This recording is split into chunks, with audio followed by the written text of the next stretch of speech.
Buenas tardes a todos. Good afternoon, everyone. My name is Miguel Carrasco, professor at the National University of Distance Education. First of all, thank you so much for attending this session of network analysis. And we are going to start now to the second part of this intensive and productive campus. So it's my honor to introduce all of you Professor Matti Cervin. Let me start by saying a few words about his research and professional background and career. Dr. Cervin is a professor of the Lund University of Sweden. He works as a senior clinical psychologist within the child and adolescent mental health services in Skåne. As a clinician, he has been working on assessment and intervention of pediatric psychopathology, especially obsessive-compulsive disorder, OECD, and anxiety disorders. Regarding his research career, he is interested in what causes and maintains psychopathology in children and adolescents. As I said before, he has a special interest in pediatric OECD and anxiety disorder, and he's also involved in research on chronic pain conditions and pediatric diabetes. I would like to thank Dr. Cervin for being here and to participate in our first online campus for young and new researchers. Professor Cervin told me you can ask questions during the presentation. You can also write in the chat. We can translate if you want to ask questions in English or Spanish. We can try the best translate your question. So you can ask during the presentation or at the end of the presentation. It's up to you. So now it's your time. Dr. Cervin, welcome. Thank you again. Go ahead. It's your time. Thank you. Thank you. Do you hear me? Yes, perfectly. Yes? Perfect. Okay, I'm trying to share my screen. I sat here looking at all the participants. I recognize so many names. Jose, of course, but also Tiscar and Beatrice. You are very famous. Yes, I know half of you. Okay, I'm going to try to share my screen.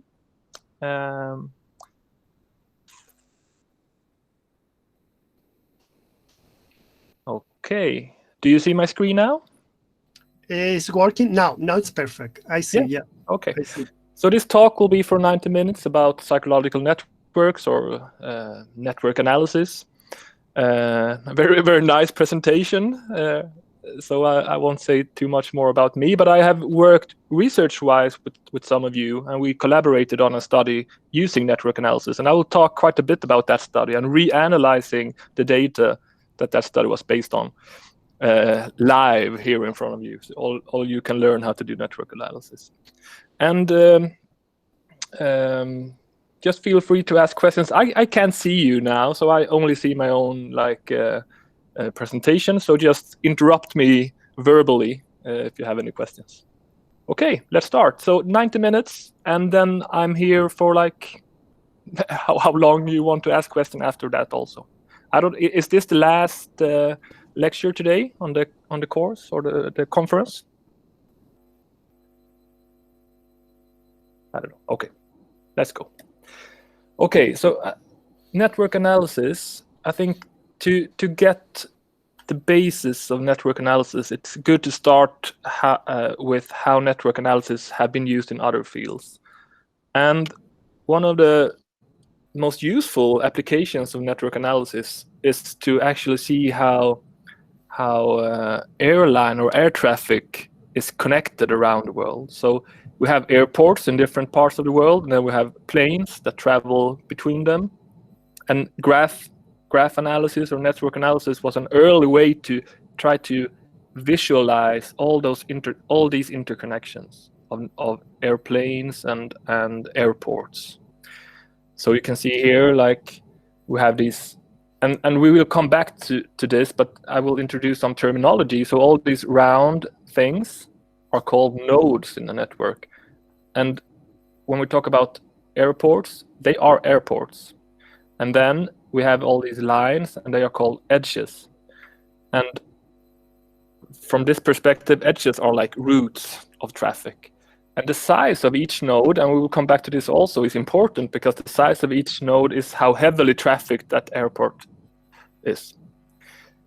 So this was an early application of network analysis, that we have data, we know where all the airports are situated, and we know how much traffic goes between different airports. So in this network, all the information is known, but network analysis is a way to present it graphically to make interpretations. And then, of course, we have social networks, and you probably have seen those, like network maps of social relationships. So I think we have this idea, like you're never more than 5 calls away from the US president.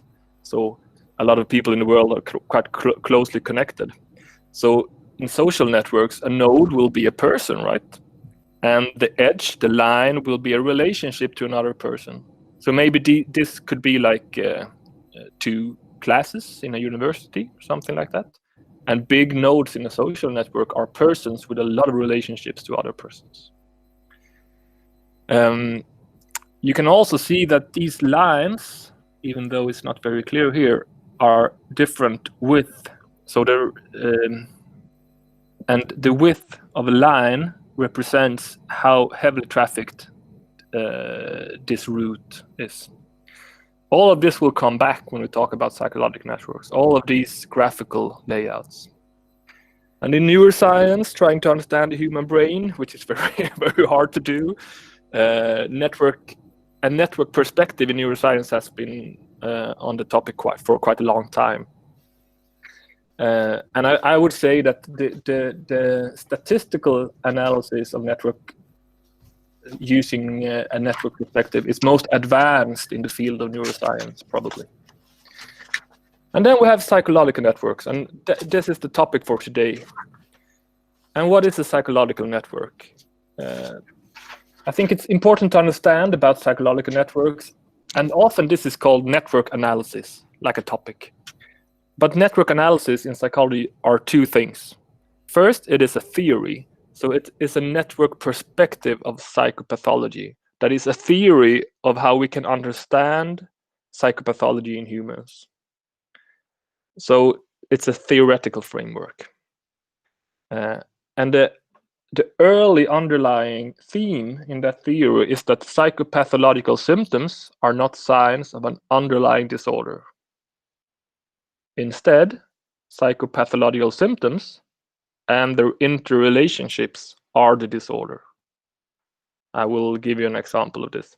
But network analysis is also a statistical framework. And in early network papers, these 2 have been quite conflated. So the theory about psychopathology has kind of merged with the statistical framework. And I will talk about a bit problems with that. And this statistical framework, as almost all stats in psychology, are based on correlations. And this we will go through very thoroughly, because I will show you correlations in different forms. But it's also, so it's correlation based, just like regression, linear regression, logistic regression, structural equation modeling. It's almost the same. All stats in psychology is very similar. But it merges correlations with graph theory, like this map we saw on the previous slide. So that we in network analysis, we take correlations and we present them using graph theory. Okay, but now I will exemplify the theory, the theory of network analysis, the psychopathological theory, at least the early theory. So here we have different symptoms of psychopathology. It's low mood, anhedonia, sleep difficulties, loss of energy, concentration problems, weight loss or weight gain, feeling worthless, feeling guilt, being slow and restless. So these are are symptoms of depression and suicidal ideation. These are the 9 symptoms of depression. And traditionally, in psychology, we have like this construct of depression. We see it as kind of an underlying disorder. So depression is seen as a disorder that causes these symptoms. And these symptoms are only indicators of the underlying disorder. This is actually the theoretical base of DSM. But they're moving away from it more and more. But DSM-3, the first, like when they updated the psychoanalytical DSM, that DSM-3 and onwards is very based on an idea about underlying disorders that cause different symptoms. So then all of these 9 symptoms is just indicators of something else. And we can see this when we use sum scores, for example. So if you use the PHQ-9, for example, or any other depression scale, what we often do in psychology is we sum all the items. So 2 points here, 3 points there, etc. And we get a sum score. And then we say that that sum is the severity of the depression. So that is a very, doing that has quite, it rests on many assumptions that we often not think about. So traditionally, the focus has been on depression and not on the indicators. We have just summed them. Here is where the theory of network analysis in psychology begins. They say that this is probably a poor way of thinking about depression in humans. So I told you that they do not see symptoms as indicators of underlying disorders. They see disorders as relationships between symptoms. So in network analysis, the focus is very much on this side. So just some background. Are symptoms indicators of depression from a psychometrical perspective?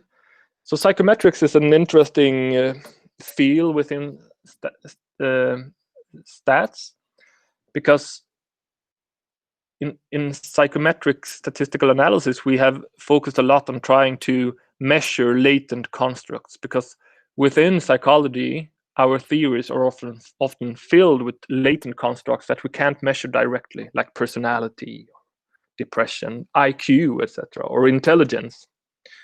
So we try to measure them through indicators.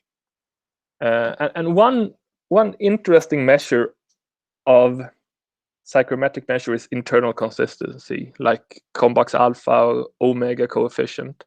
And that is an estimate that tells us something about to what degree a set of items correlate. So if we have a set of items, 9 items on the PHQ-9, and we want them to measure a separate construct, we want a high internal consistency. So we often see that you need to have Combach's alpha above 0.7. I think that's quite low. Probably you need, for some analysis, you want an alpha of 0.9. If you have a Combach's alpha of 1.0, then you just need 1 item, because they all measure the same thing. So this is quite an early study, and this is also something about network analysis. Papers published 5 years ago or 4 years ago are early studies, so it's a very new field within psychology. So what they did in this study was that they tried to see whether items in depression scales really seemed to measure one unidimensional construct, that is depression. So they looked at 4 different depression measures, and they had data from people that were measured repeatedly over time. And I think a lot of these people were depressed patients going through treatment. And parallel analysis, that's a method to see how many latent dimensions that are in a set of items. So when they just used parallel analysis on these 4 depression measures, it was suggested that within these items are 3 to 6 dimensions, different for each measure. So that is quite an interesting way to look at whether a depression scale actually measures one single construct. And then they did confirmatory factor analysis, and that is another way to try to see how many latent factors we need to explain correlations among items. And you can actually, the good thing about confirmatory factor analysis is that you can test different models. So we can model we can say to the model that we want to test a single factor structure. So if we have 9 depression items, we model these 9 items to be caused by a single underlying factor. And they did this, and they found that a one-dimension solution fitted the data very poorly. So like when I tried to fit a one-factor solution, they got very poor fit indices, suggesting that this is not a way good to this is not a good way to represent this data. They also found that when severity of depression goes down, because these were, I think, clinical samples, unidimensionality increases. So if you measure depression in like a non-clinical sample, you will probably get quite good, often quite good measures or indices of a single factor. But when severity goes up, a single factor seems to fit poorer and poorer. We found actually that in the study we're going to talk about, that unidimensionality seemed to be much more strongly in the non-clinical sample. And they just looked at convex alphas also for these measures, and they found between 0.60 and 0.90. And convex alpha is often the only thing you find in papers within psychology when they want to justify that they use like a sum score. But I think actually when you read papers, you should really look for other ways to see whether their measures really can be used as a sum scale. And I think alphas are quite poor in that sense. You need like at least confirmatory factor analysis, I would say. Just see how well a one factor solution fits. And this is interesting because this is the polychoric correlations, the mean correlations between the items. And polychoric correlations is a correlation coefficient you use when the scale is not continuous, when it's like 1, 2, 3, like an ordinal scale. So you see that the correlations between items are very low. So all of this was used as an argument to say that, okay, the way we measure depression today seems to indicate that depression is not a one factor underlying disorder. There seems to be other things going on. And this was also interesting, actually. They saw that these measures seem to measure different things over time. So at baseline, they found one factor solution, maybe 3 or 4 factors. And then 6 months later, they found other factors in the data. Okay, so that is a bit of a background, a psychometrical background. So here is the argument from proponents of the network theory of psychopathology. Okay, we have something like lung cancer, and that is a real disease entity, that is a real underlying disorder.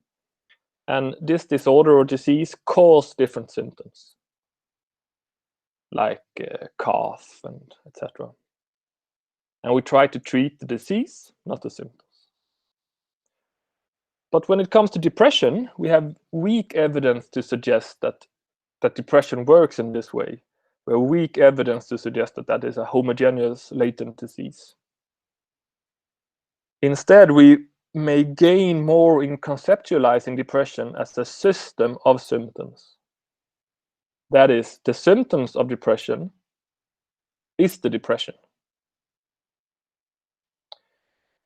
And that this might be true for all mental disorders. So I will give an example of this. So instead of the first picture I showed you with like the 9 symptoms of depression being caused by a latent disease that we call depression, the network theory suggests this, like, okay, we have sleep difficulties. Sleep difficulties is a symptom of depression, and loss of energy is another symptom.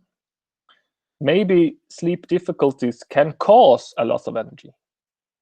That seems reasonable, right? So if I sleep poorly, maybe I have less energy. And having less energy might cause concentration problems. That is another symptom of depression. And it might cause slowing, also a symptom of depression. And low mood might cause anhedonia. etc. So now we have a more complex picture of how depression or the symptoms of depression might be causally related. So network theory says that we don't need a latent construct to explain these relationships.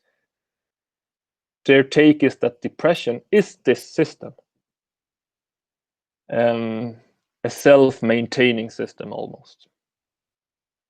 And you see that you can have arrows going both ways. So you anhedonia cause suicidal ideation, who cause anhedonia, etc. So the first wave of network analysis was building a theory. I think the theory I've tried to explain to you now, like critical about latent constructs in psychology, instead interested in relationships between symptoms. That is, like symptoms that are closer to the observable somehow. And you can read this paper. It's a nice introduction in World Psychiatry by Boris Bohm. He's a very influential psychometrician. And also in wave one, and here I come in together with some of my Spanish friends listening today, that of course, when you start to get interested in items of scales, you can reanalyze a lot of data that we have already collected. So this was very much the beginning of the empirical studies of network analysis, that they took all these old data sets that have been used using some scores for like PHQ-9, and they just reanalyzed the 9 items of PHQ-9 from a network perspective. So this is one of these early studies. I think, I don't know which measure this is. It's maybe HADS, because it's depression and anxiety. So now this is one measure, and I think the traditional way to use this measure is to sum all these D items into a depression score and sum all the A items into an anxiety score. But now we're not interested in latent constructs, so now we instead analyze relationships between items. So now we have new airports and new traffic, but instead of airports, you have something that is a variable or an item in a scale, and that item corresponds to a symptom. So now the airports are symptoms, and now comes the difficulty, because in the airport network we knew the edges, we knew how much traffic that was going on between two airports. Now we don't know the relationship between two symptoms, so we need to estimate that relationship somehow. Now we'll talk soon about how you do that. But of course, this is very interesting to look at. It really, really, you get a lot of ideas, right, looking at this. So, okay, so we have a node, that is the symptom, that is known. And we have an edge that is unknown, but not here, because now it's estimated. But so you see that sleep and energy, two nodes that are quite strongly connected, because the thickness of the line indicates the association between them. And also anhedonia and sad mood. And here we have an interesting thing that's often called a bridge edge, or in a network, because this is a depression item and this is an anxiety item. And these two bridge the two communities, you call it, in network analysis. You see that these nodes, the anxiety nodes, are kind of closely together, and the depression nodes hang together somehow. But these two kind of bridge the two communities. And you can call like motor and restless bridge nodes. Okay, so this is kind of the beginning, and I will tell you how to estimate it quite easily, actually, because it's often just partial correlations. But of course, this invites you to interpret this causally, right? Okay, so maybe sleep causes energy loss, etc. But again, it's just partial correlations, but the field kind of forgot about that early on. A very important thing in this could, if these were like sum scores or factor scores, this could be like a SEM model. You would need quite a large N to estimate the SEM model like this, but then this would be like an estimate how guilt is related to sad mood. And each network model actually has its own corresponding factor model. But so relationships between items or variables are not new in psychology. We do it all the time. We do it in regression. We do it in SEM, etc. This is also regression, I would say. Everything is regression in psychology. But an interesting thing about network analysis is that they add a new layer of information that we can interpret. And that is called centrality. So they have centrality estimates. And a very important centrality estimate is the strength centrality. And what centrality estimates try to do is try to tell you how important a node is in the network. So strength centrality is also quite a very easy to understand estimate, because it's just the sum of each variable's edges. So let's look at sad mood. It's here. So if we want to estimate the strength centrality of sad mood, we just sum all of its edges. So it has all these edges, so we just sum them. And you can do different strength centrality, whether you just want to count the positive ones or the positive and the negative ones, etc. But you just count them, and then that's an indication of how important that node is in the network. Early on, another centrality estimate was closeness. And closeness is the number of indirect connections that the node has to other nodes in the network. So let's look at restless. So restless is indirectly connected to sleep. It's connected with sleep through concentration. Here, right? So then we count all of the indirect connections for each node. And then we have betweenness. And that is the degree to which a node connects other nodes. And we can look at nervous here. And nervous connects control worry and anhedonia. Then we count for each node the number of other nodes it connects. And I would say that these three estimates are new within psychology. Like, we're not just interested in, like in classical regression, we take like an independent variable and see whether it's related to a dependent variable, and maybe then we control for 3 other variables. But we're always just interested in an association, controlling for other associations. Here we're interested in the whole system of associations, because we believe that the system is important in understanding depression, and in this case, depression and anxiety. So I think that gave birth to these more global estimates, like summing up different relationships, etc. And I think that's quite interesting part of network analysis. I'm quite skeptical about a lot of network analysis, actually, but I think this layer of information might be important, but it's quite hard to understand what it really captures. Okay, so when we use centrality, we can get central nodes in a network. That is, nodes that are high in all of these estimates, or at least the strength estimate. So a node or a variable that has a lot of other edges to other nodes, that is a central node in the network.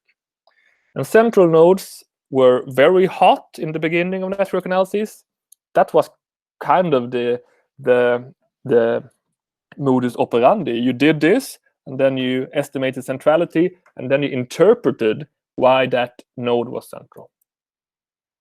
Because central nodes were conceptualized as important for the onset and maintenance of depression. So let's say that a central node would probably sad mood, I think, here, because a lot of edges. So then the interpretation was that sad mood was important for onset and maintenance of depression. But now you see that we kind of leave behind partial correlations and almost travel into another world, almost. And the theory also told us that change in a central node, so if we want to treat depression, maybe we should intervene on sad mood, and that change in sad mood would result in change in a lot of other nodes. So it's much better to treat sad mood than suicidality. Maybe it's more acute to treat suicidality, but the idea was that sad mood is much more connected within the network. So then we want to treat it right, or lower the intensity of sad mood, then we will get a global effect on the whole network. Again, we have now left behind partial correlations, I would say, but it's an interesting idea, right? So change in a node leads to changes in connected nodes. That is, we should target influential nodes in the network. And this term influential is also a bit strange, right? Because having a lot of partial correlations to other nodes is now interpreted as influential. Important here is to know that only strength centrality appears to be a robust metric. So often nowadays, you never see these two estimates anymore because they do not have good psychometric properties. They're not stable. But strength centrality kind of is. So this is often the centrality estimate that you see in papers nowadays. The second wave, critique, of course, that's important within science. They also started to compare different networks. We do this, I think, in one of our papers. I can't remember, it was like 2 years ago. Also longitudinal network models. Let's start with the critique.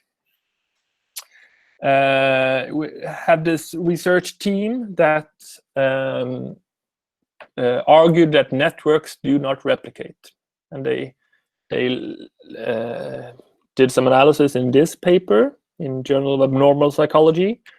Journal of Abnormal Psychology has been an important journal for network analysis. A lot of big papers been published there, and a lot of the communication around psychometrics, etc., has occurred in that journal. Forbes. I have been involved in arguments on Twitter with Forbes and other people. They really hate each other, the Forbes team and network people. But this is maybe the first big critical paper on network analysis, that evidence that psychopathology symptoms networks have limited replicability. And of course, maybe we can expect that because there are so many parameters in the network, right?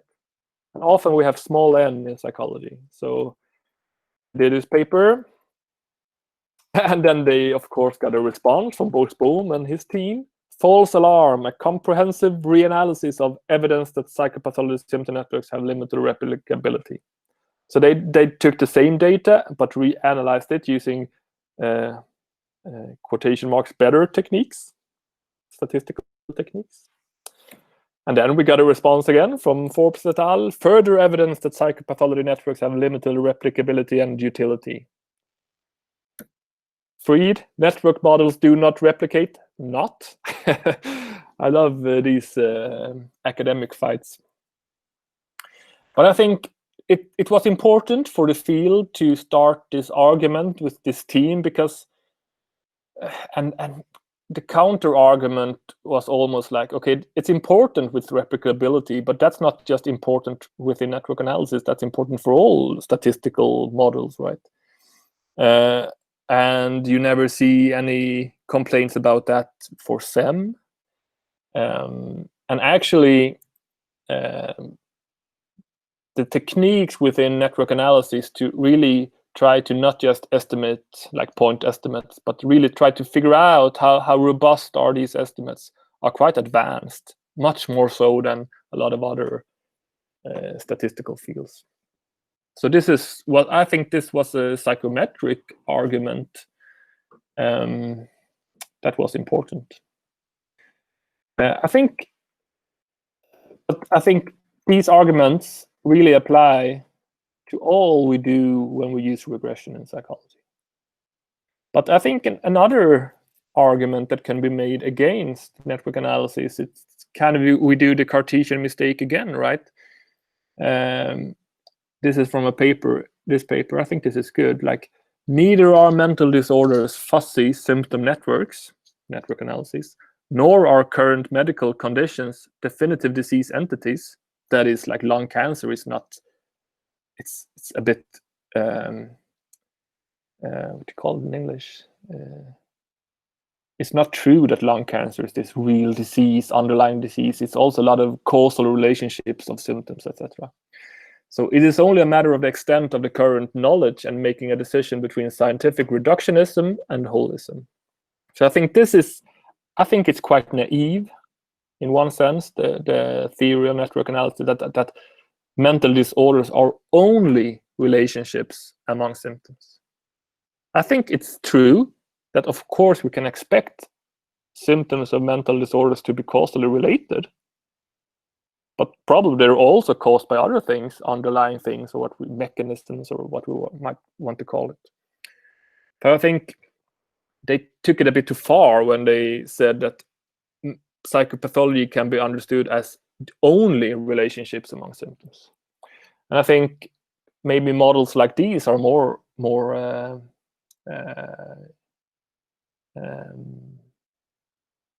the representation of maybe the complexity about what's going on. We have signs and symptoms up here, right? And probably causal relationships, but then we have some underlying, like biological level that is related to these. And under that, we have like genes, and we have the environment, etc. Another critique is, what about measurement error? Because in network analysis early on, each symptom item, like one item of the PHQ-9 or another scale, was assumed to be a perfect indicator of itself. So an item that measured like irritability, then that item was assumed to measure itself perfectly. And a lot of the scales that has been developed in psychology has been developed to try to account for measurement error. So we measure something like irritability with 10 items instead of 1.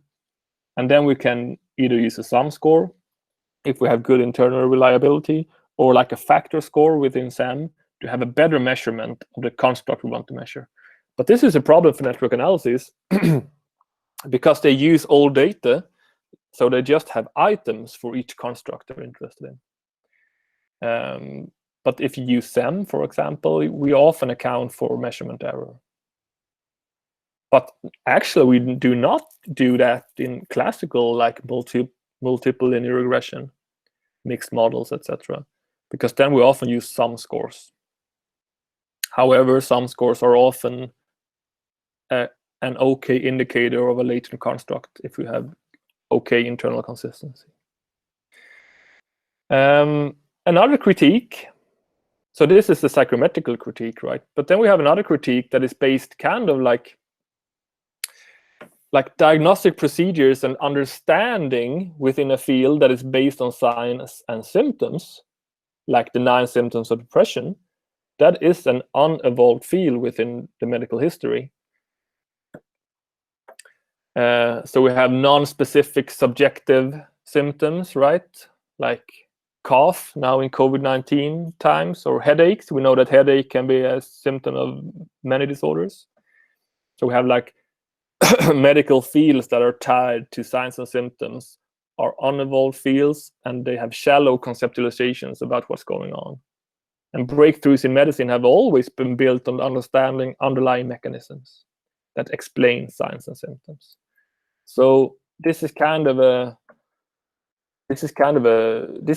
been true historically within medicine, and will probably be true for psychiatry also, I think. Another critique, much critique today about network analysis, maybe because network analysis is very popular and you see papers coming out all the time. So I'm trying to give you both sides on this. When we talk about the theory of psychopathology, the network theory of psychopathology, it's very critical to DSM because it states that DSM is interested in these latent constructs. And it wants to dissolve the DSM framework. However, it's very chained to the DSM because all the data that has been analyzed are DSM-based measures.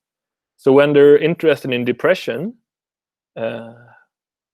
they analyze the 9 items of depression, the DSM items, etc. We do a study now in Sweden when we look at depression, and depressed patients themselves can tell us which problems they think are most difficult or major to them. Other problems, this is very, very true for a lot of early network studies and a lot of studies coming out now, that we have cross-sectional data. And a cross-sectional correlation, we know that we can't do a causal claim about the cross-sectional correlation. But in network analysis, this was the norm early on.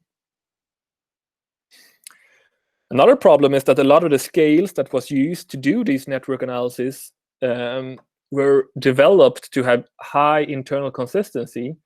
So a lot of items kind of measured the same thing, just stated differently. But then when we analyze the symptom network of these items, of course, we get very strong connections between two items that have content overlap.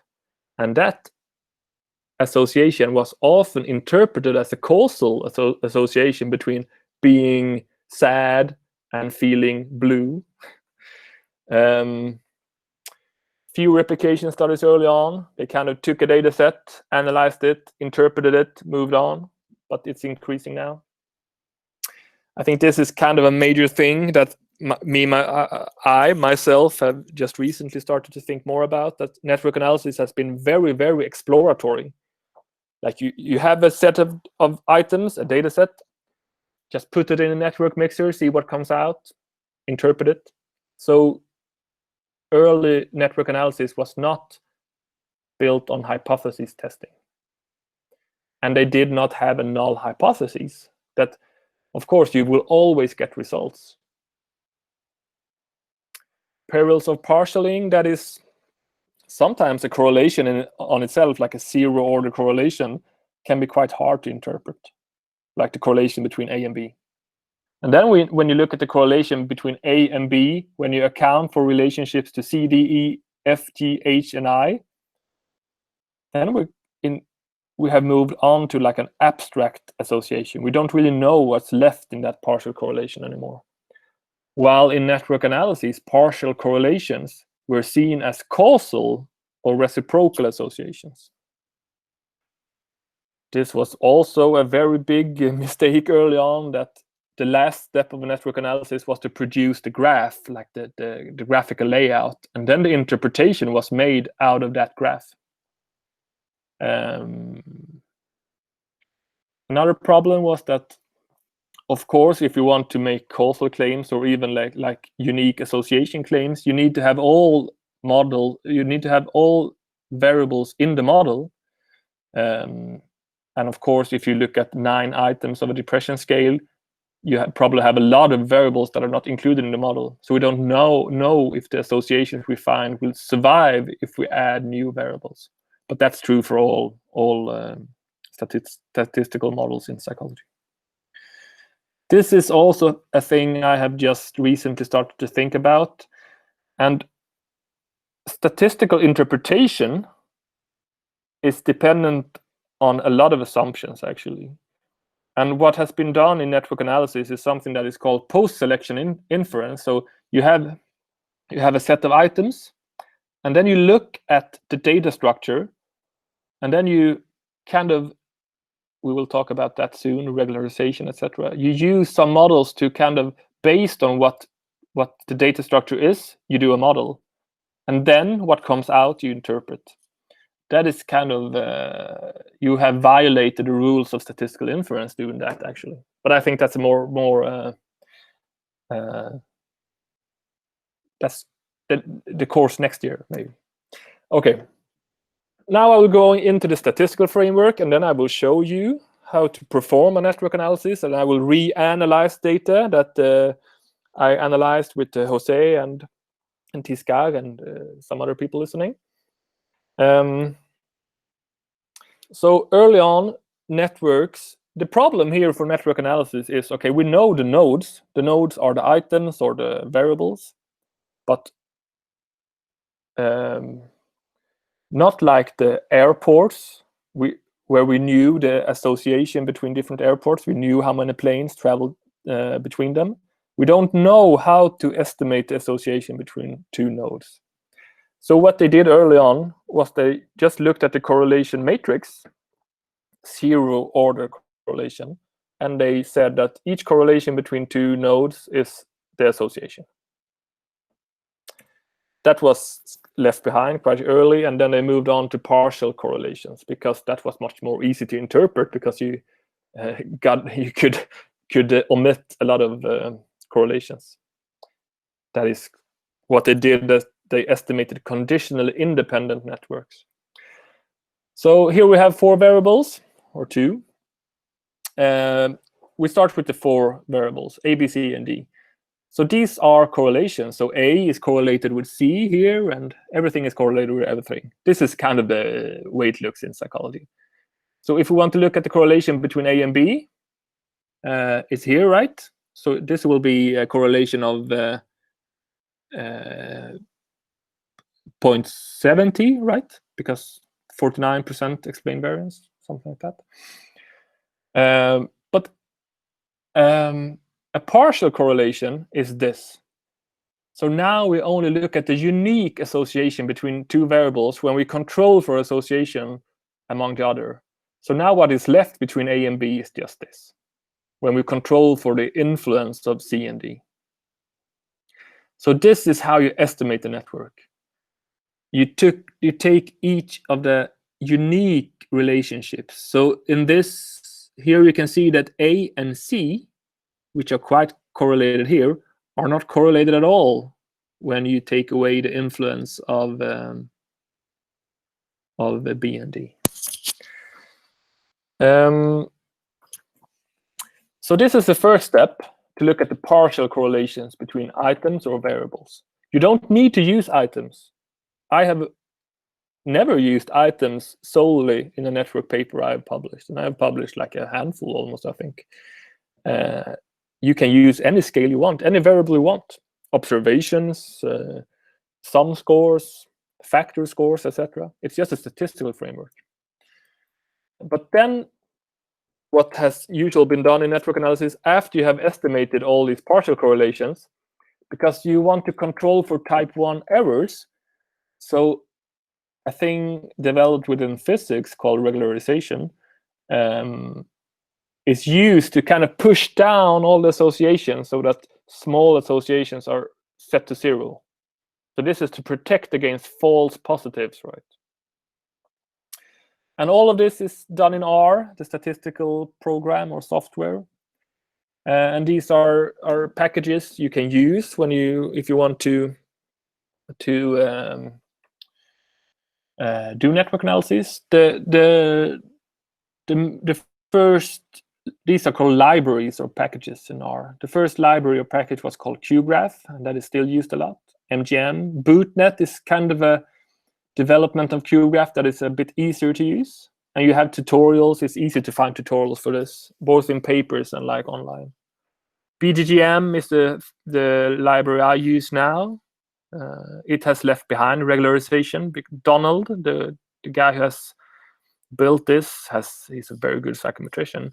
He has shown very, very convincingly that regularization is often not good within psychological data sets. It often destroys a lot of information. Okay, but network analysis is not only correlation based, it is also based on graph theory. And I think it's from this thing that the popularity of network analysis is so great today, because they could represent correlations in a very, very satisfying graphical way that has never been done before. SEM, you do a little bit of that, but this is much more interesting, right? Looking at this network, it's almost like we humans like that. And the most common way to use graph theory is to use the Fruchterman and Reingold algorithm. And what you can read about it here.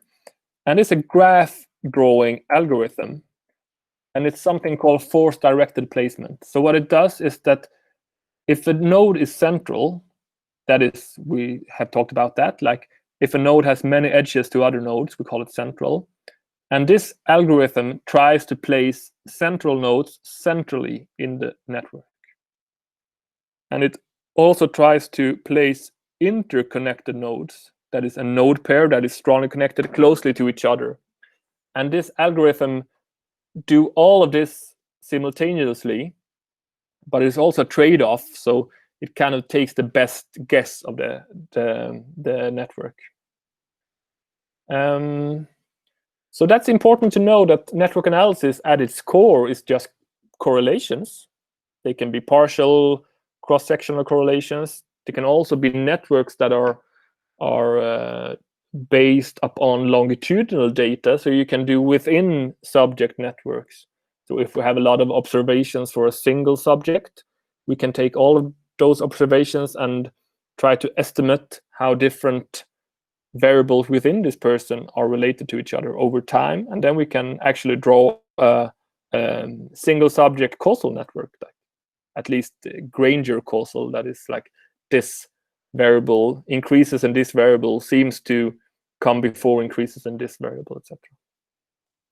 So network analysis is a way to estimate correlations among a full set of variables. So in network analysis, we don't have the independent dependent variable way of looking at things like we do in classical regression and SEM. We look at variables as a system. And then we mix that with graph theory, and that is network analysis. And it's what a very clever invention. I don't know if it has added any knowledge to the psychological field, but it was very clever to invent it. Okay, my own networks.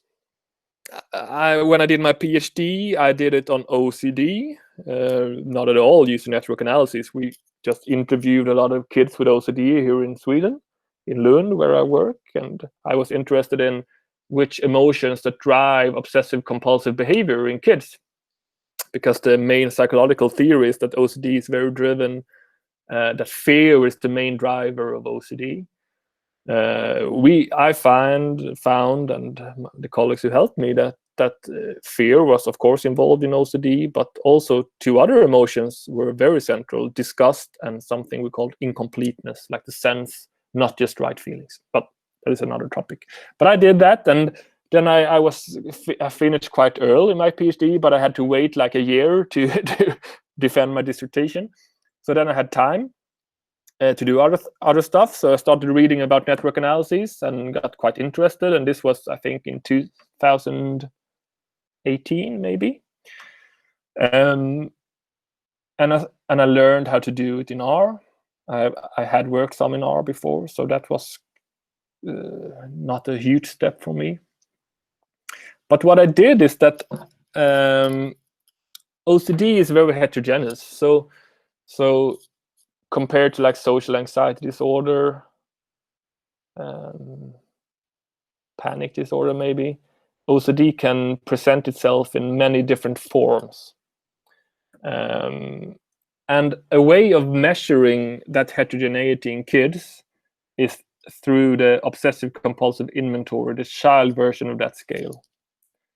So you get 6 like OCD dimensions if you use the obsessive compulsive inventory. The dimension of doubting and checking, obsessing, that is like fear-related thoughts, washing, contamination washing, hoarding, ordering, and neutralizing. And these dimensions partially correspond to the 4 major dimensions, that is the multidimensional model of OCD.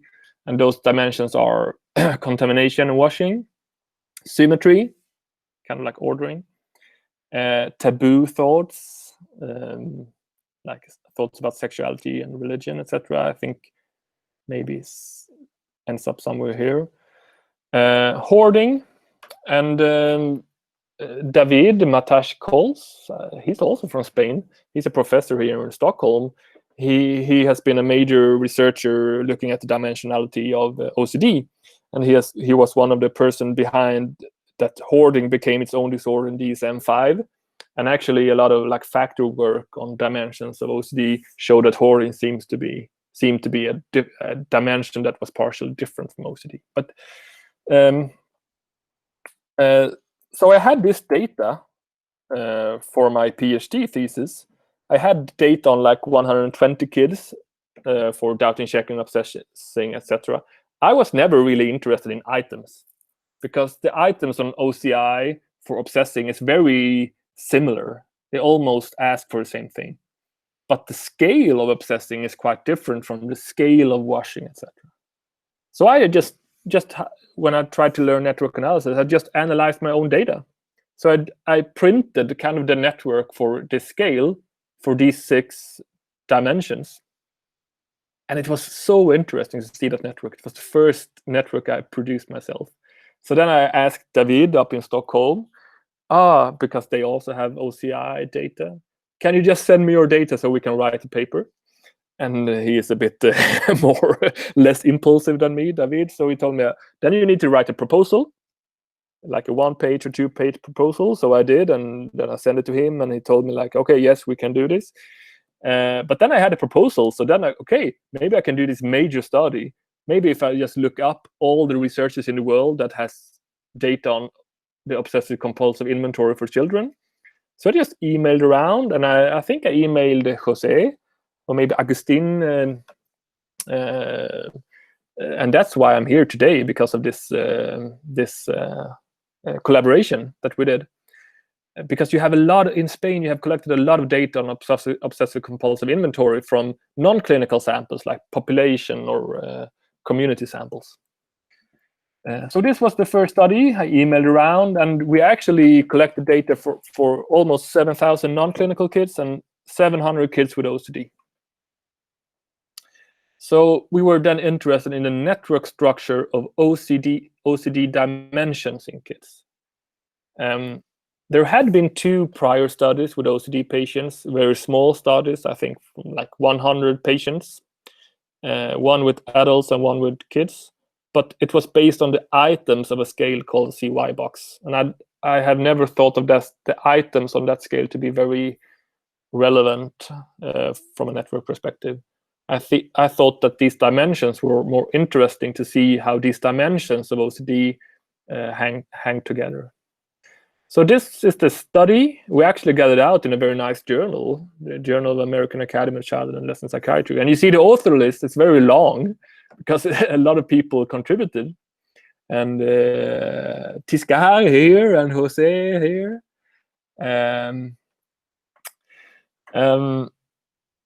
So what we did the item networks just because it was kind of people wanted that for network analysis. So here are the item networks. I will not go into them, but this was the major thing in our study, the dimension networks of OCD. So this was a long time ago because these are not very nice to look at.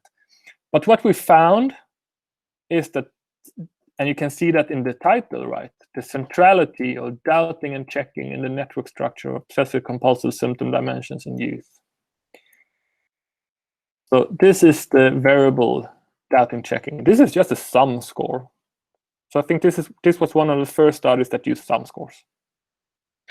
But I think compared to this is kind of where network analysis is on the item level. It's just thousands of results.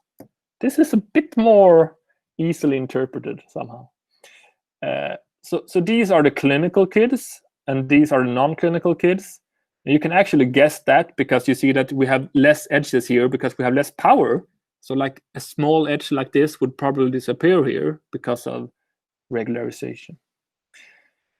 So, and these are the graphs. So you see this is an old study because we also report closeness and strength. So this is centrality. So based on these networks, these are the centrality estimates we get out of them. And this is for the clinical kids, I think, and this is for the non-clinical kids. And these are standardized estimates. So the mean is 0. The mean centrality is 0. And you see something very easily here, that if you look at between us, the doubting checking node really stands out. But we can cross over these. We just look at strength. And then we see here, again, doubting checking appears to be very central. And is central in the non-clinical network, and is central in the clinical network. So both for non-clinical kids and clinical kids, this variable sticks out like a very central variable. Okay, so now we go into the last part of this presentation. So now I have learned a lot about network analysis since I did this. So you need to know that we sold this study as doubting and checking is really central to OCD. Because it was, you see it here. But now I will show you. So I think that you have my presentation in the PDF format. So you can just, if you're used to R, you can just copy the code and try to get it to run. So now we're in R. So now we do the statistical part of this. So this is a way in R to kind of import a data set. So I have the CSV data set, and this is the data set, the clinical data set from this study. So I think it's this data. And its dimension. So now we have a data set with only 6 variables, the 6 dimensions. And this sign, like the edge, in R, this line of code does something that ends up here in this object. So now we have an object with data. Now we take that object and we select just the 6 dimension scales. Okay, so this was a larger data set. I probably had the items here too. So this tells R to just select the 6 dimensions. So now we have we change this data frame to include all variables to only include these 6 variables. And we name them. So we name them to the 6 dimensions, column names. And so now we have a data frame that has 6 variables that are the 6 dimensions. So it has 6 variables and 700 participants. So 700 rows and 6 columns.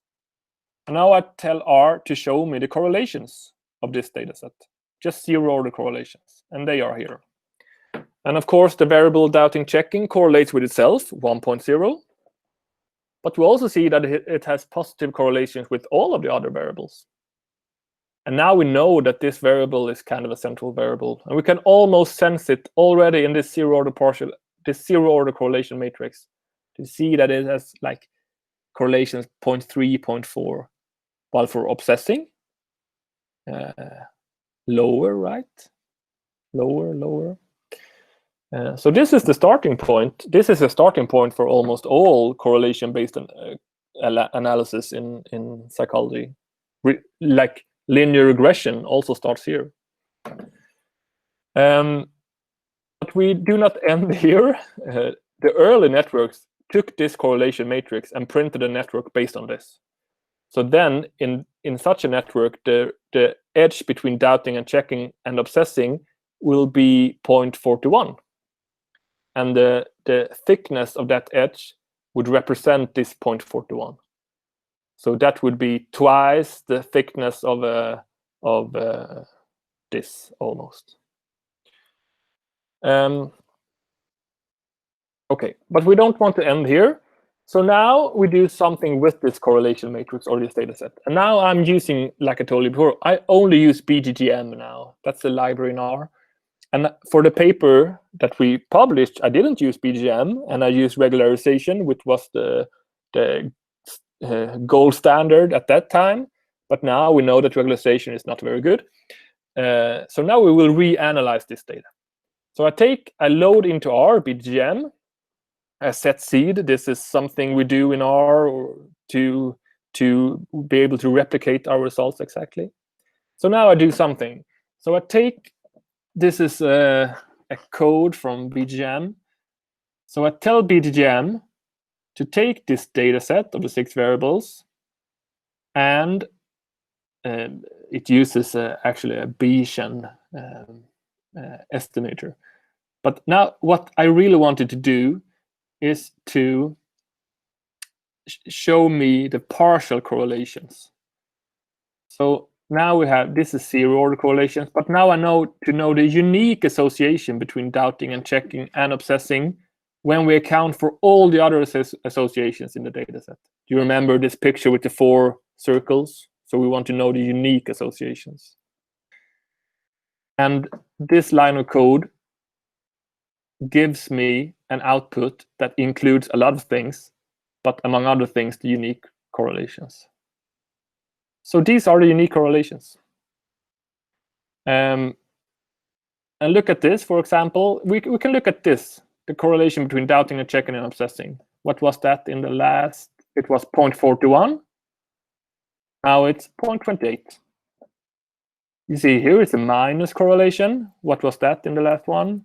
It was 0.14. So plus 0.14 turns 0.04. And the way to interpret that is that the zero order correlation, obsessing and ordering, is positively correlated.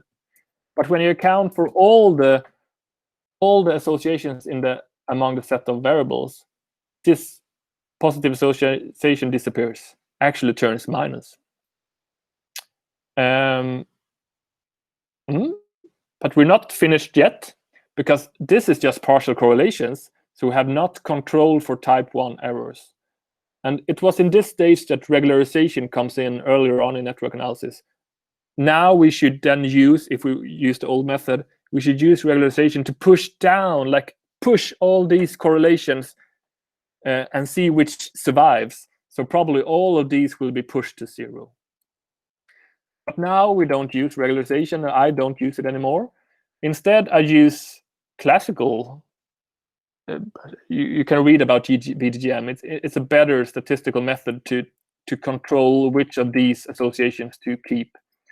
So we simply, a lot of things in R happens behind the curtains, right? So this small line of code, we say the function select from VDGM, use the select function on the fit item. And you remember the fit item? It's this. So this item that, among other things, include the partial correlations, that is these. Now we take that item and we do something that is called select. And what select does, among other things, is to give us the partial correlations that survive control for type 1 errors. And we write this. So we have this select little cell object, and within that object, this type of I think it's a dollar sign, right? This type of sign, you have the object, and then you use this sign to see what's within this object, and then you have one thing that is called p-core edge, and that is the correlations that survive type 1 error control. So we see all of these survived, so all of the relations for doubting and checking survived. So they're just the same. They have not changed. But this 0.03 was too small, so we didn't have enough statistical power probably to keep it in network, so that's 0. This becomes 0. The minus, it's always nice when the minus ones turns to 0. 0. Hoarding and washing, 0, etc.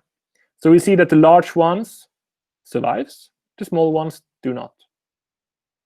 If you use regularization, often these shrink a bit too. So maybe this will be 0.26, etc. Okay, so now we have something. So now we have what we need to print a network, to show this graphical, nice network. So these are just the properties of a network. We have variables, and then we have the association or connection between each variable pair. So the connection between obsessing and washing is 0. So these two will not be connected by an edge, while doubting and checking is actually positively correlated with all the other variables. So doubting checking will have edges to all the other variables. So then we do this. Then we load a new library called QGraph, the first library in R to do network analysis within psychology, I think. And then we tell R to use the function QGraph from QGraph, and we want it to use that function to print the network, and that is the QGraph function. And we wanted to use this little object, the one I showed you before. You see this object and the p-core edge, it's this. And now we tell QGraph to use that, and just print us the network using the Fruchterman-Reingold algorithm, and that's spring. So here it is. And this is not the same network as in the paper, because this is estimated using better methods. So we see just this, that doubting checking have edges to all other nodes. And this was often the last step of early network papers. They printed this network and interpreted it. So now you could, and this was kind of what I saw when I did it the first time. It's something about doubting checking. And you can see that maybe washing seems to be like a dimension that is kind of its own. Hoarding is quite connected to everything, so that's not in line with David's thing about hoarding, etc. But I really need to tell you, do not stop with the network. I don't look at networks anymore, actually. Maybe I look at them just because it's fun, but really, really easy to get things wrong when starting to interpret things from a network. So it's easy to say, like, okay, hoarding is connected to doubting checking. It is, right? But it's not connected to washing. So the connection between hoarding and doubting checking is stronger than the connection between hoarding and washing. That's not true. It might be, but we have not tested it, because small edges are always kind of taken away from the network because they do not survive type 1 error control. So let's say that the partial correlation between these two variables are 0.07, and between these 0.08, and this barely survives while this does not. Then they're almost identical, but the network kind of fools us to believe that this is much stronger. So now I will show you one way of taking this a step further. So let's pretend that this is new data. It's not, it's the same old data. But we want to replicate this finding that we really sold as the main take-home from this paper. Doubting and checking is by far the most central symptom of this symptom dimension network. So now we want to replicate that. And we actually have it here. This is all we need to analyze that.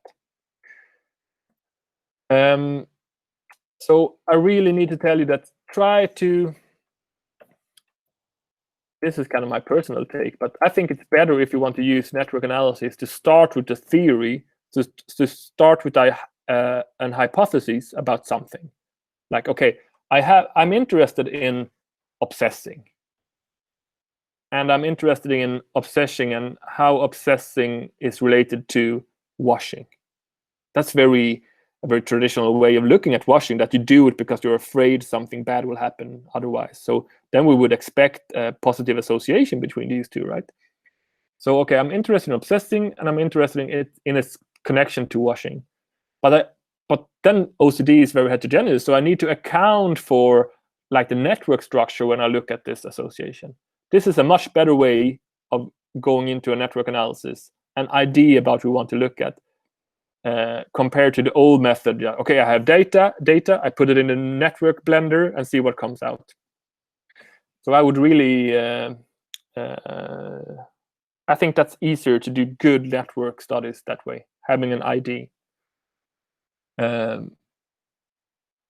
Because then you can analyze statistically what you're interested in. So let's say that this is a replication study. So is doubting checking most central? Or do the centrality of doubting checking replicate with new data? Remember, this is not new data.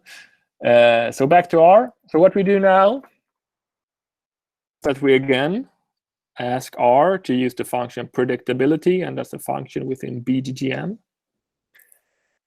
And predictability is a centrality measure, but it's a bit of a better measure than the old strength centrality, because it takes it into account all edges, not just the one that survives not just the one who survives this type 1 error control. So it's just a way to get the centrality of each node. So we do that, and we put the output here in this object. And now we can see how central each symptom is, or each dimension. And 1 is doubting checking, So it has a predictability of 0.357, and what that translates to is actually that 35.7% of the variation in doubting and checking can be explained by variation in other dimensions in the network. So this is higher than this and this. So this is kind of in line with what we expect to write, this and this. But here something happens. This is the neutralization dimension. It's higher than doubt and checking. So here we can say that this did not replicate, at least not compared with the neutralization. But again, this is just point estimates. So this is kind of the mean predictability for doubting and checking. This is a Bayesian framework, so we have like a distribution of predictability for each node. So this is the mean of that. But it looks like the centrality of doubting and checking is more central than like this node, and this is obsessing. It's different, right? But it's just a point estimate. So but now we need to really test whether that is true under a statistical inference paradigm, because this is what early network starters did. They just compared point estimates because all they had was point estimates because of regularization. That takes away all distributions. But so this would kind of be made into that doubting checking is more central than this, and this. But now we can test it, and we do that this way. So we take the predictability of doubting and checking minus the predictability of obsessing, and we do this 5 times. So predictability, or the centrality of doubting and checking, minus the centrality of washing, etc. So we get new objects.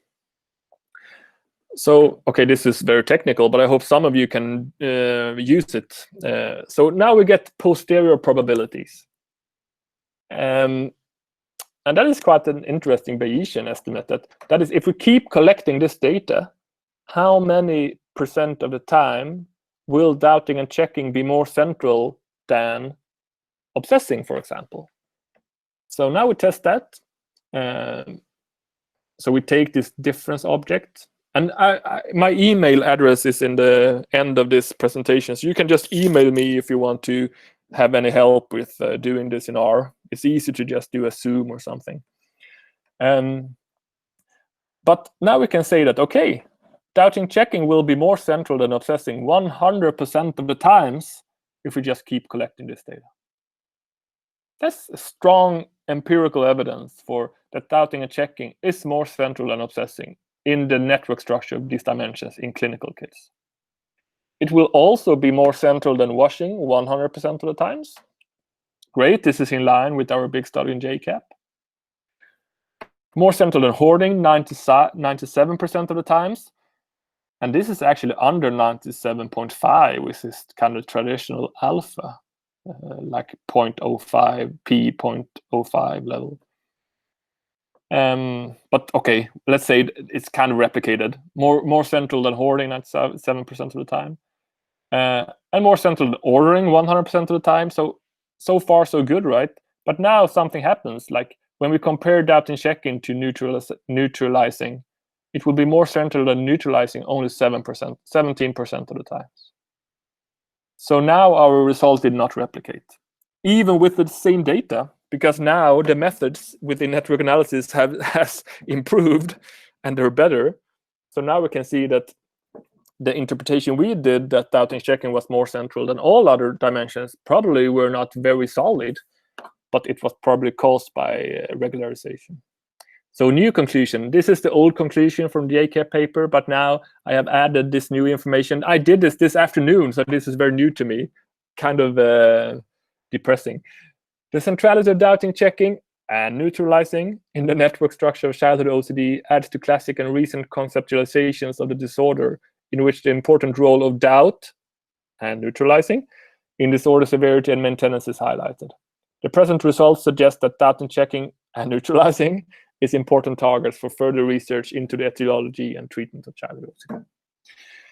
So this was interesting for me to redo this with better methods. Still, we have very strong evidence that doubting checking is very central in the network, but we actually also have evidence that neutralizing is central. I think maybe because neutralizing is a very poor dimension, it has very low internal consistency, so it's kind of all over the place, and maybe that's what we pick up here. It correlates a bit with everything because it measures different things. That's not true for data checking. I had to discuss this with Jose. Okay, I did a second study. This will be just a quick presentation about this study.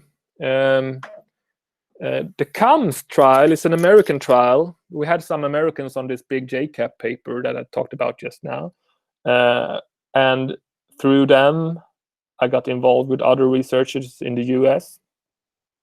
And a big study in my field is the CAMS trial, because that was the first large RCT of CBT for pediatric anxiety. So they tested CBT versus placebo versus medication versus combination CBT and medication. And it was quite a large RCT, almost 500 kids. And these were the arms. And they used a scale called the Pediatric Anxiety Rating Scale.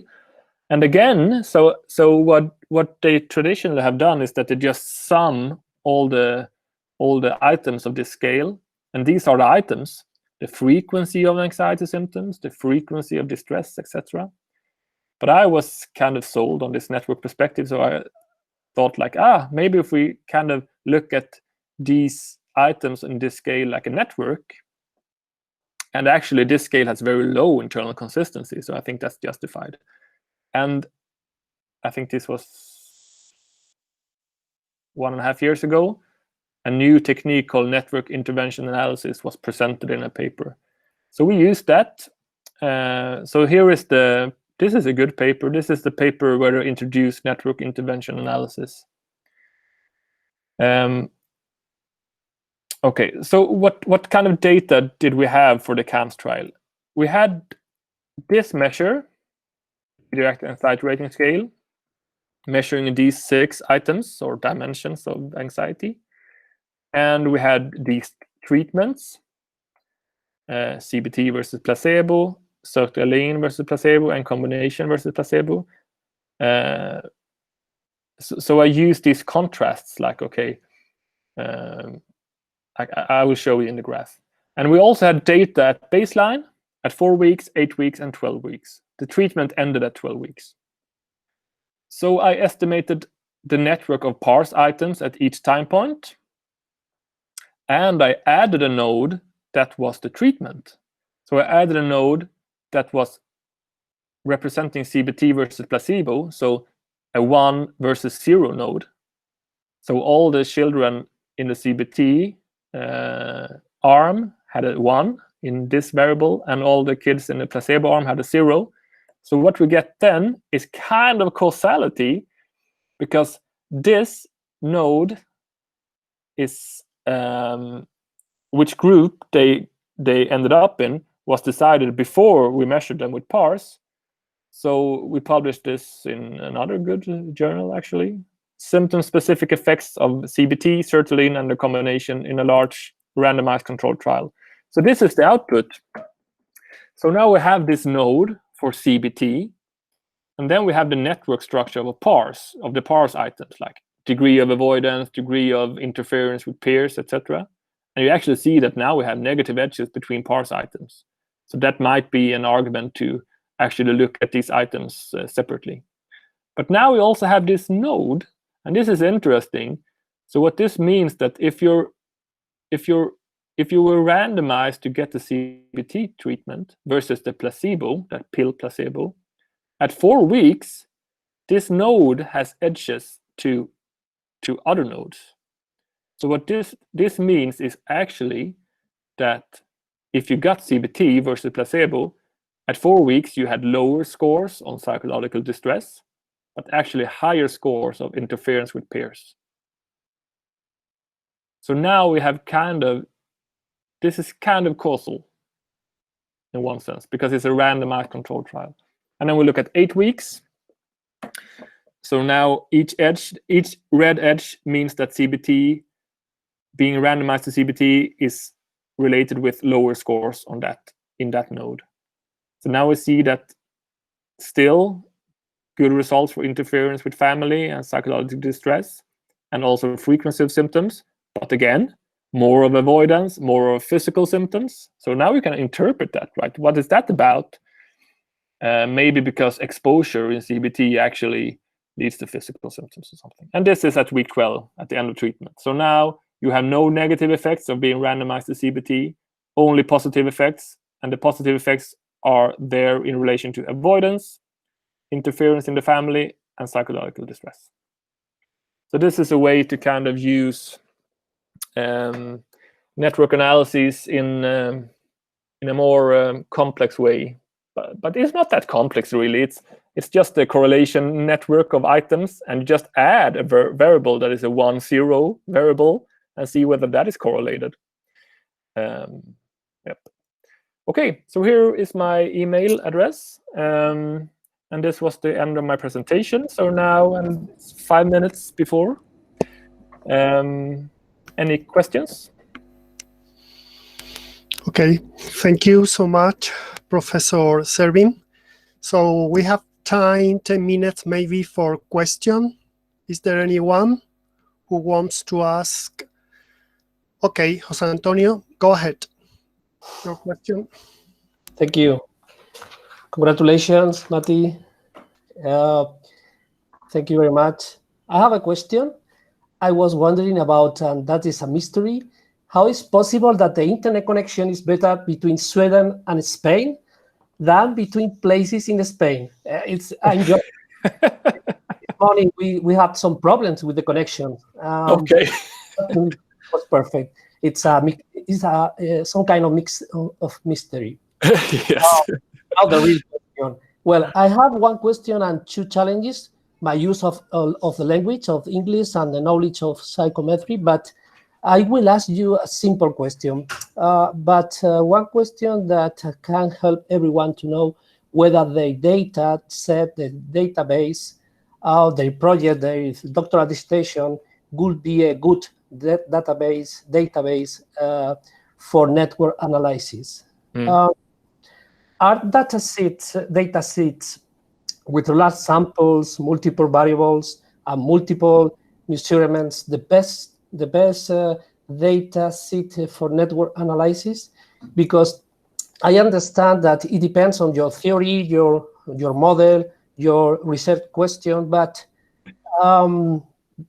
due to the fact this method is very exploratory, I was thinking maybe this question would be interesting for people in order to think of network analysis for their data set. Yeah, I think you're right that if you have data sets where you have a lot of variables, that you have collected broad variables, I think then network analysis is a very efficient way to represent associations among those variables. Much more so if you want to do it exploratory, much more so than SEM, etc. Because then you need to go in with a model. That's very true, but also important to remember that the more variables, the more participants you need for statistical power. But we kind of, if I'm into sum scores, I like the classical variables.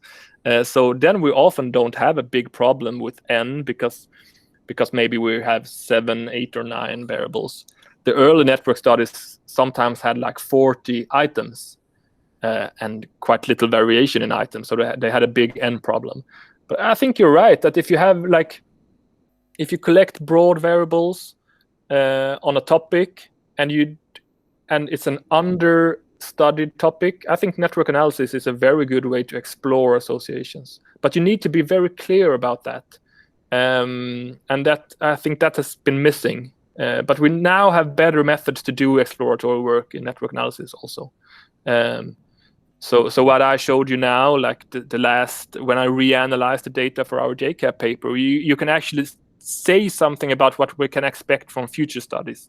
So we can have these posterior probabilities. So let's look at the relationship in some PhD data between conflicts in the family and school grades, etc. And you have this association, and then we can actually get an estimate of how often will this association be larger than 0.3, etc. So we can now, 2 years later, we can do better exploratory work with network analysis, I would say.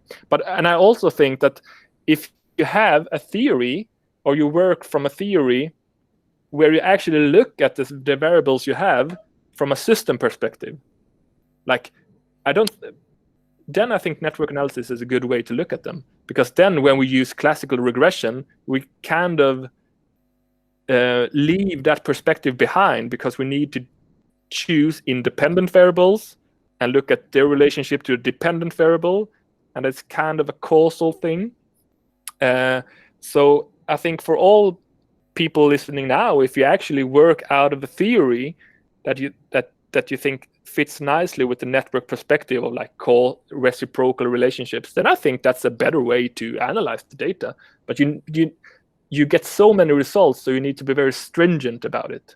It's much easier to isolate one association in a linear regression model and interpret that, because it's very clear what you interpret, than having 8 variables doing a network, and then you can interpret everything.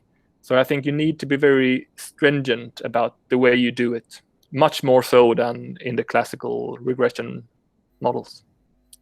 Yes. Okay, thank you. More questions? I have one more question for you, Matti. Didn't you mention expected influence as a centrality measure? I'm wondering why didn't you use that, or is there any particular reason? I don't know really. Expected influence is a measure of centrality. So I talked about strength centrality as one of the major centrality measures. The thing with strength centrality is that it does not care about whether the association is positive or negative. Mm-hmm. Expected influence is a different measure. So it's a measure when you're only interested in positive associations in a network, then you use expected influence. So that's also important, right, Miguel? You really need to know which kind of centrality you want to interpret or examine. Because often when we do a network, and the more variables we have, we will get negative edges.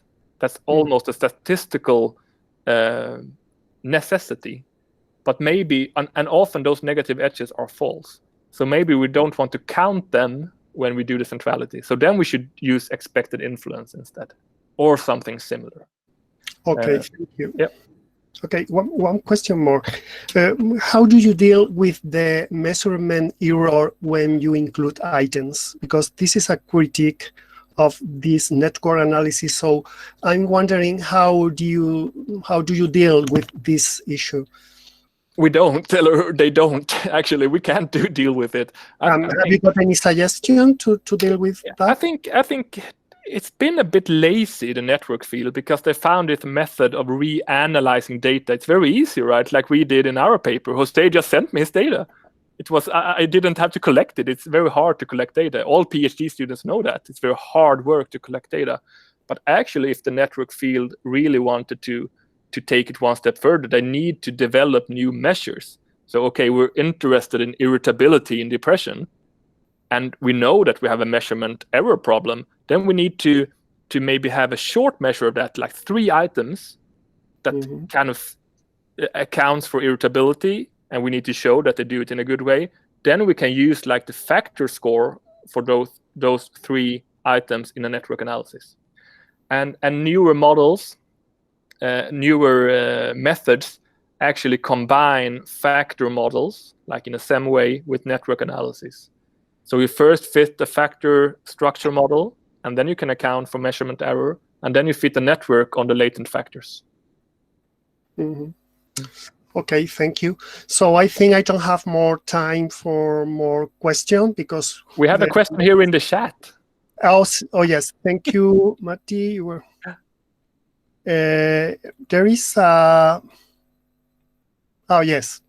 Okay, so yeah. The sample size issue is very important. 10 variables, it's very hard. I think we have underestimated the need for our samples to be big. we have a lot of rules in SEM, so you can look up the SEM rules. They're very arbitrary also, and then you need to add numbers for network analysis, because we estimate all parameters in the network. So we don't choose parameters beforehand like in a SEM model. So I think 10 variables, often you can, I've done a study with 10 variables with like 70 patients, but you can do it. The good thing about network analysis, let's say you have 200 participants and you do a network on 10 variables, you will kind of for free also get the robustness of your parameters. So you can see how likely different parameters are to replicate. But Constance, that's a very good question about N size. I don't think, maybe newer papers have been published. Have you tried combining symptoms and repetitive underlying neurocognitive functions into an app? Yes, I have, because we have some fMRI data. It's very interesting, actually. And I know a paper out that has looked at biological measures, like, I don't know what it was, and like depression items. So they found that some biological variation was correlated with certain depression items, but not others. And I think that actually replicated in a new data set. So that was kind of like trying to bridge the psychological and biological aspects of functioning, but also kind of an argument for depression, for the network theory that, okay, we have these biological underpinnings, but they're very related to certain symptoms, not depression as a whole. Yes. Yeah, I think I maybe answered the two questions. That's all. Good job. Good job, Matti. Okay. So thank you. Thank you, everyone. We will see in the next session at 6 o'clock. So if you want to say anything else, Matti, I think it's the finish now. Yeah, just thank you. And it was quite intensive presentation, a lot of R code. So, but I hope it was helpful for you. And just email me if you have any more questions. Thank you so much. Thank you, everyone. Thank you. Bye. Bye. Take care.